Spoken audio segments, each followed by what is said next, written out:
उपमुख्यमंत्री देवेंद्र फडणवीस यांच्या सागर निवासस्थानी गाठीभेटी सुरू झाल्यात। मंत्री गिरीश महाजन व आमदार प्रसाद लाड हे फडणवीसांच्या भेटीसाठी सागर निवासस्थानी दाखल झालेत। केंद्रीय मंत्री भूपेंद्र यादव भाजप प्रदेश कार्यालयामध्ये आढावा घेणार आहेत। सत्ता स्थापनेसाठी भाजपच्या गोटातील हालचालींना आता वेग आलाय। तर देवेंद्र फडणवीस यांच्या भेटीसाठी सागर बंगल्यावर आता गाठीभेटी सुरू झालेल्या आहेत। मंत्री गिरीश महाजन व आमदार प्रसाद लाड हे फडणवीसांच्या भेटीसाठी आलेले आहेत।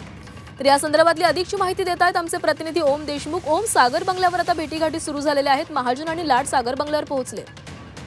अगदी बरोबर आहे। काही वेळापूर्वी राज्याचे मंत्री गिरीश महाजन आणि आमदार प्रसाद लाड हे देवेंद्र फडणवीस यांच्या भेटीसाठी सागर बंगल्यावर दाखल झालेले आहेत। उद्याचा एकंदर जो निकाल आहे त्यावरती बरीच जण अवलंबून असणार आहेत। नेमकं बहुमत कोणाला मिळते, आमदारांची जी काही संख्या आहे त्यावरती सत्तेचे गणित अवलंबून असणार आहेत। प्रसाद लाड असतील किंवा गिरीश महाजन असतील हे सातत्यानं अशा प्रकारच्या जेव्हा घटना घडतात किंवा परिस्थिती उद्भवते त्यावेळेला कंट्रोल करण्यासाठी, डॅमेज कंट्रोल करण्यासाठी किंवा संकटमोचक म्हणून भाजपसाठी कामी आलेले आहेत। त्यामुळे पुन्हा एकदा या नेत्यांवरती काही जबाबदारी दिली जाते का? अपक्ष आमदार असतील किंवा छोटे पक्ष असतील यांना पुन्हा भाजपच्या बाजूने वळवण्यासाठी या सगळ्या नेत्यांवर काही जबाबदारी दिली जाते का हे पाहणं महत्त्वाचं असणार आहे। दुसऱ्या बाजूला महाराष्ट्राचे प्रभारी भूपेंद्र यादव हे देखील प्रदेश कार्यालयामध्ये बसून या सगळ्या गोष्टींची देखरेख करतात। आढावा घेतला जातोय कशा प्रकारे उद्याच्या निकालावरती आपल्याला काय करता येऊ शकतं। त्यामुळे एकंदरीत भाजपच्या गोटामध्ये सत्ता स्थापनेच्या दृष्टीने हालचाली सुरू झाल्यात असं सध्या तरी आपण म्हणू शकतो। धन्यवाद ओम, तुम्ही दिलेल्या सविस्तर माहितीसाठी।